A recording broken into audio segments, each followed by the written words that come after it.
Wade Ketch had Clara Wynn's small brown trunk in one hand, and her bride notice in the other when he laughed loud enough for the whole last crossing stage yard to hear. "Lonely rancher seeks wife for honest home west of the Wind River," he read, holding the paper high. "Only trouble is, miss, that lonely rancher changed his mind, and now you owe me for reaching a crossing you are not allowed to cross." Clara reached for her trunk, but Ketch pulled it behind the ferry gate and slapped a return paper on top. "Sign by sundown," he said, "or work 3 weeks in my roadhouse. Either way, this trunk stays with me until I am paid." Clara stood with the dust of 3 counties on her hem. She was 27, old enough to know when a man enjoyed making a woman small. The stage driver looked away. Tilly Marr, the post clerk, lowered her eyes to the mail sack and did not speak. Across the muddy river, a rider sat on a gray horse near the far cottonwoods. Clara could not see his face, only the straight line of his shoulders and the way his horse fought the wind. The ferry was tied to Ketch's side of the bank, chained to a heavy post. Ketch slapped a chalkboard nailed to the ferry gate. On it, in fresh white letters, someone had written, "Bride notice withdrawn. No crossing on Mercer account." "Mr. Jonas Mercer sent for me," Clara said. "Mr. Mercer sends for many things he cannot pay for." Ketch folded her notice as if it belonged to him. "There is a toll for wasted passage. There is a kitchen debt for women left at my landing." Clara put one hand on the trunk handle. Her fingers trembled, but she did not let go. "That trunk is mine." The rider across the river spurred his horse along the bank. The wind carried his shout thin and broken. Ketch smiled. "Hear that? Too far to help." A man near the hitching rail gave a low laugh. The stage driver heard it, looked at Clara's trunk in Ketch's hand, and lowered his eyes like shame had weight. Clara did not know the rider, not truly. She knew only the notice he had written in careful ink. She knew the words, "Not afraid of work," and "Wife must have her own say." She knew she had answered because a man lonely enough to write that last line might understand a woman tired of being ordered where to stand. Ketch tugged at the trunk again. Clara braced both feet in the mud. "Let go," he said. The ferry bell rang from the far bank. Once, twice, a hard, angry sound. Every face in the yard turned. The rider had dismounted. He stood beside the far bell post, hat pulled low, coat whipping around him. He raised both hands empty, then pointed at Clara. He shook his head hard. Tilly Marr whispered, "He says no." Ketch shot her a look. Tilly went pale. Clara's breath caught. The rider could not cross, but he had answered. Ketch jammed Clara's folded notice into his vest. "Bell all he wants. River owns the middle and I own the rope." The rider across the river cupped his hands around his mouth. This time the wind carried the words. "Do not sign." The yard stilled. For the first time since Clara stepped down from the coach, Wade Ketch looked less amused. Jonas Mercer came across the Wind River at dusk, not on Ketch's ferry, but in a ranch boat hauled by 2 of his men from the upstream bend. He arrived soaked to the waist, jaw tight, and furious enough that men stepped out of his path. He was not handsome in the polished way Clara had seen on calling cards. He was sun-browned and spare, with gray eyes, a short dark beard, and a scar at one eyebrow that made him look as if the weather had once tried to cut him open and failed. He stopped 2 paces from Clara, not touching her, not crowding her. "Miss Wynn." "Yes." "I wrote that notice. I never withdrew it. If clean frontier romance is your kind of trail, subscribe for more brave women, lonely ranchers, and hard-won choices." The words were plain. They struck harder than any gallant speech. Ketch leaned against the ferry gate. "Then pay her toll, Mercer. Pay mine too. River's high, my rope, my landing." Jonas did not look away from Clara. "I will pay for Mrs. Bell's spare room tonight. I will pay for supper. I will not ask vows from you in a ferry yard, and I will not ask you to cross a river for a man you have not had time to judge." That was when Clara noticed his hands. They were rough, nicked, and held open at his sides as if he meant every person in the yard to see he was claiming nothing. "And my notice?" she asked. Jonas turned to Ketch. "Give it back." Ketch smiled, lost in the wind. Clara heard the lie before she saw it. Ketch's vest pocket bulged in the square shape of folded paper. The stage driver's eyes flicked to that pocket, then away. Tilly saw the same thing and pressed both hands into the mail sack. Jonas saw it too, but he did not strike him.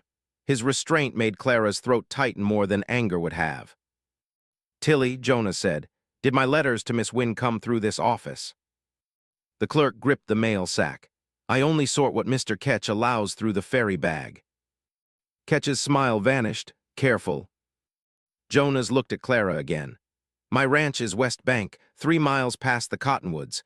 Tomorrow, if the river falls, I can show you the place. If you choose to leave, I will put you on the coach with fare in your own hand." Clara had crossed too much country to be dazzled by promises, but she believed the space he left between them. Mrs. Bell's spare room was above a wash-house that smelled of soap, steam, and river mud. Jonas carried Clara's trunk up the outside stairs and set it by the bed. He took 3 steps back before she turned around. "Lock's weak," he said. "Mrs. Bell sleeps below. I will sit on the porch until she bars the wash-house door. You need not guard me like a freight crate." "No," his eyes softened. "I am guarding the choice I invited you to make." Clara looked down at her travel-stained gloves. No man had ever spoken of her choice as if it were a living thing worth protecting. The next morning, the river ran brown and swollen. Ketch kept the ferry chained, claiming the current was too wild, though his own hired men crossed with freight twice before breakfast. Jonas stood beside Clara at the landing while 3 ranchers waited with pack horses.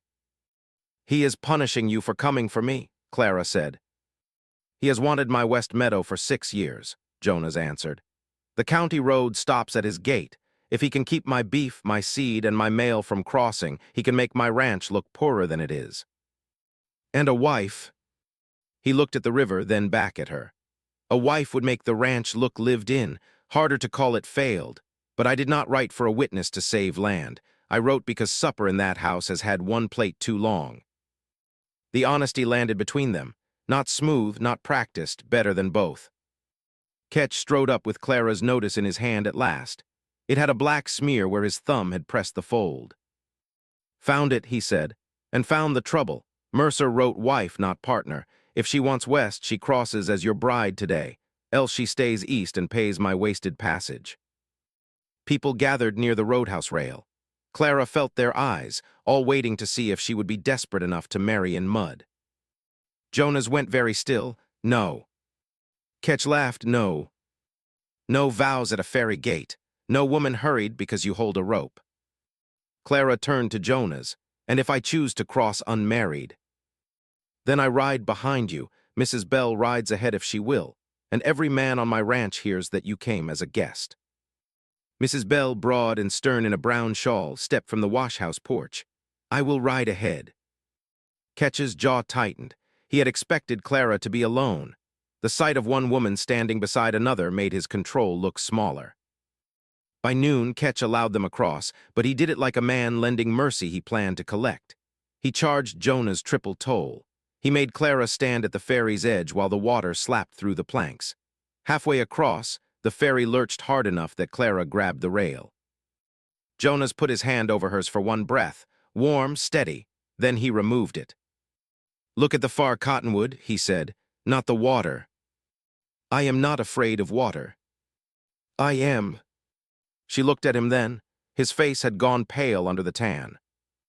"My younger brother died on this ferry," he said quietly. "Cable snapped in a spring rise. Ketch bought the landing after." The ferry bumped the west bank before Clara could answer. Jonas stepped off first and turned back. He did not offer his hand as a command. He held it out as a question. Clara took it. His ranch, Riverbend, was not grand. It had a low house of gray logs, a barn patched with 3 colors of boards, a kitchen garden just waking under straw, and a long view of the river that made the world look divided into before and after. There was 1 plate on the kitchen table. Jonas saw Clara notice. A flush climbed above his beard. "I was going to set another after you came," he said. "Do not set it because I arrived," Clara said. "Set it when you know I am staying." Something changed in his face, not disappointment, respect deep enough to hurt. For 3 days, Clara learned the shape of Riverbend. She rose before sun, mended torn flour sacks, helped Mrs. Bell salt pork, and showed Jonas how to seal a draft in the pantry with braided rag rope. She had grown up beside canal locks in Illinois, and water had been her father's work. She understood pulleys, wet rope, current, and the stubborn pull of a gate under pressure. That evening, he brought a second plate from the cupboard and placed it on the shelf beside the first, not on the table. "Waiting?" she asked. "Learning patience." She smiled before she could stop herself. By the third night, the flour barrel sat lower than Jonas liked, and Micah muttered that Ketch had 2 seed wagons waiting east just to prove he could starve a West Bank ranch slowly.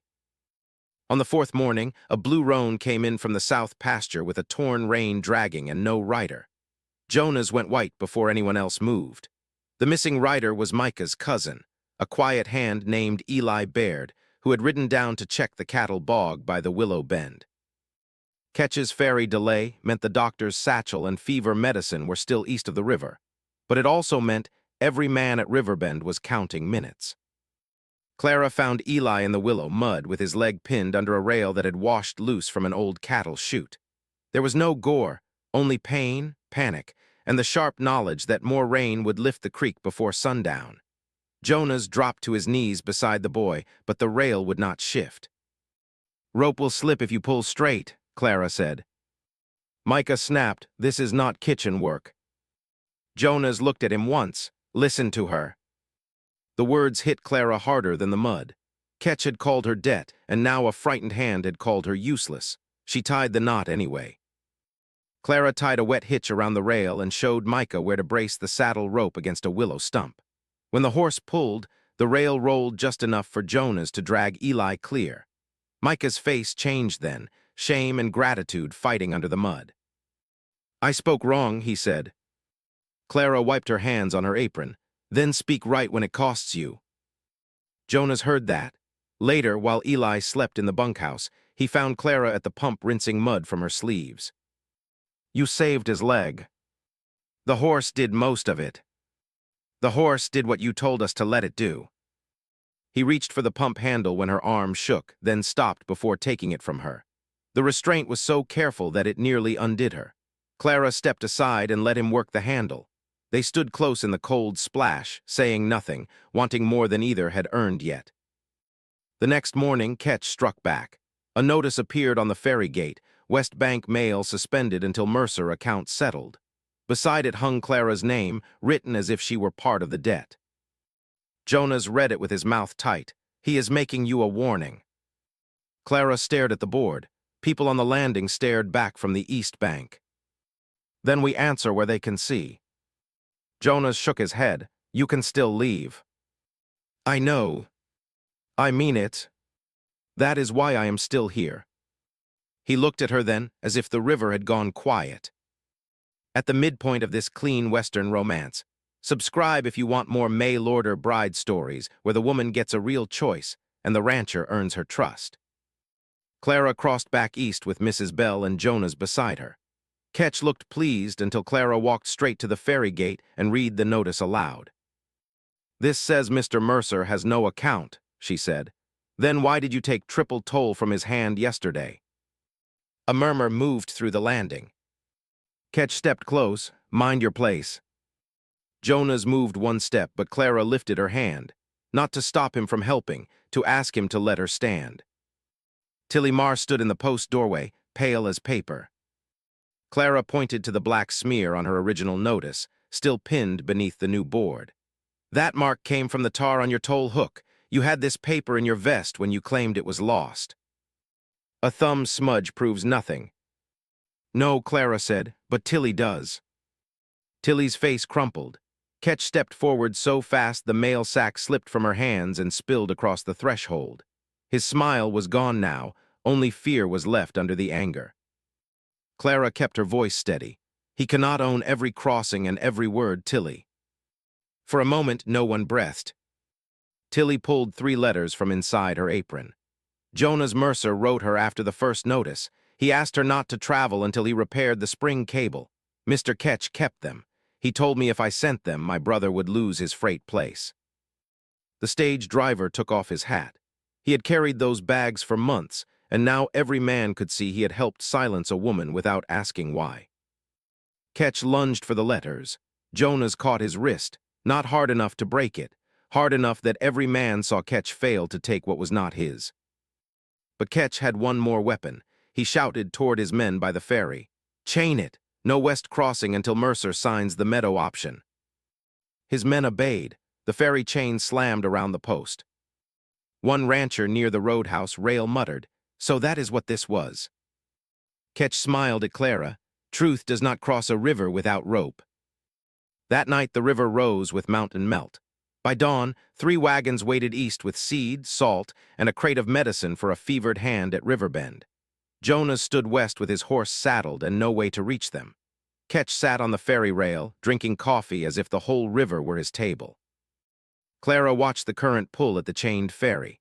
She saw what Ketch had missed. The old bell rope, cut short after Jonas's brother died, still ran through the top pulley to the far post.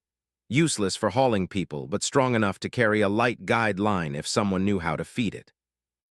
"Mrs. Bell," Clara said, "I need twine, a wash weight, and the thinnest dry rope you have." Jonas heard her from across the river and shouted, "Clara, no." She looked over the water. "You said I should not cross for a man who had not earned the far bank." "I meant do not risk yourself." "I am not crossing yet." Ketch strode toward her. "Step away from that, Bell." Clara tied the twine to Mrs. Bell's flat wash weight. Her hands moved from childhood memory. Her father had taught her that water loved panic and punished hurry. Ketch grabbed for the rope. Tilly stepped between them. The clerk was shaking, but she did not move aside. "No." Ketch stared at her. "You are dismissed." "Then I have nothing left for you to threaten." Clara swung the weight underhand and sent it across the old bell line. It skipped, caught, and dropped near the far mud. Jonas ran, seized it, and tied on the thin rope. Men on both banks began to understand. They shouted. They hauled. A guide line crossed first, then a heavier rope not for the ferry, but for the medicine crate and seed sacks. Ketch drew a knife. Jonas saw it, weighed. Ketch slashed the first rope before the crate moved. The line whipped into the river. Before anyone else moved, the stage driver stepped over Ketch's chain and picked up the cut rope. "I am done hauling for a man who cuts medicine loose," he said. For a heartbeat, defeat hit Clara so hard, she nearly sat down in the mud. Then Tilly lifted the 3 hidden letters high. "He cut the rope after hiding the mail," she shouted. "He would rather let medicine rot than let her cross to the man who wrote for her." The landing changed, not with applause, with movement. The stage driver took off his coat and threw it over the muddy cut rope so it would not slide. Mrs. Bell brought another line. Micah rode down the west bank with 2 Riverbend hands and tied their end to the cottonwood. 3 ranchers who had paid Ketch for years walked away from his ferry gate and put their shoulders to Clara's new line. Ketch pointed at the 3 ranchers. "Back to my gate." None of them looked at him. One by one, they put their hands on Clara's line instead. Nobody moved back. Clara's hands burned as she hauled. The medicine crate swung over the brown water, bumping once, then sliding toward Jonas's bank. Jonas caught it and lifted it high. The west bank cheered. Ketch's face went gray. Clara was not done. She walked to the ferry gate, took the chalkboard that named her as debt, and turned it around. On the clean side, she wrote with Ketch's own chalk, "Mercer mail and freight crossed by free line." "You cannot write me into a debt," she said, "and you cannot keep a river just because people were afraid of needing it." Ketch made his last reach for power. He grabbed Tilly's arm and tried to drag her toward the post office. "Those letters are federal mail. She stole them." Tilly cried out.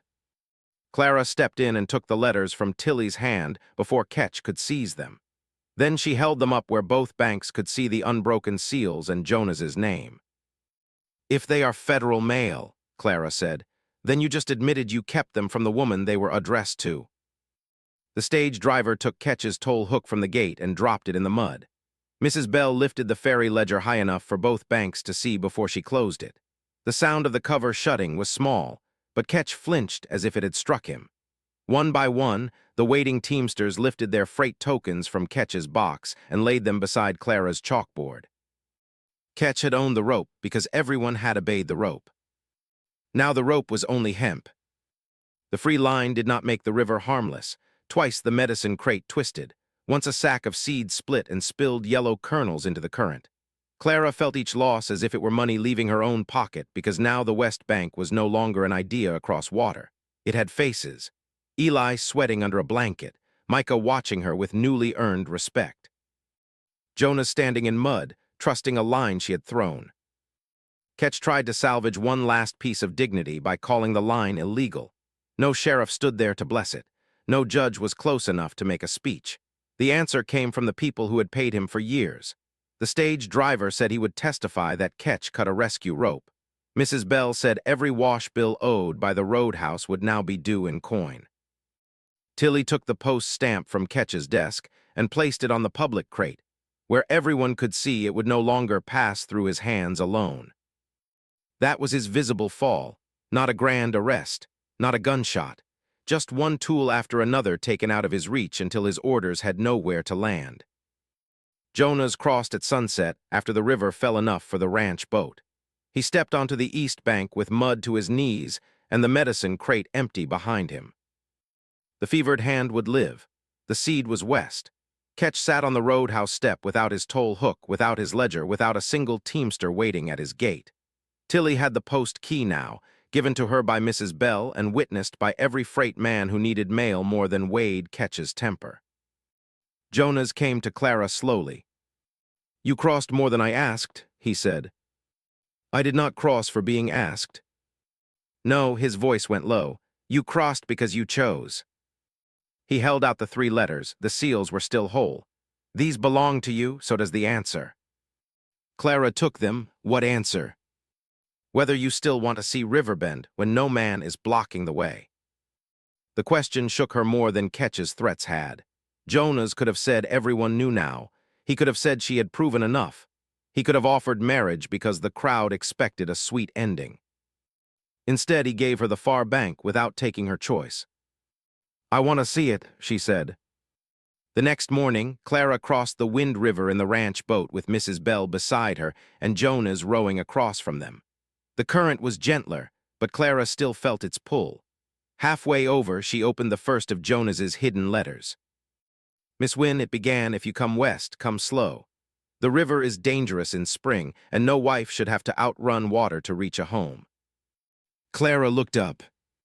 Jonas watched her, worry plain on his face. "You tried to stop me from risking the crossing," she said.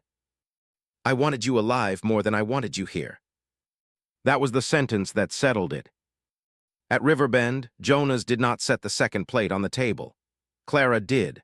She took it from the shelf where he had left it waiting, wiped a ring of dust from the rim, and placed it across from his. Then she laid the folded bride notice between the plates. "I answered a lonely rancher's notice," she said. "I found a river, a thief, 3 hidden letters, and a man who was willing to wait on the bank until I knew my own mind." Jonas took off his hat.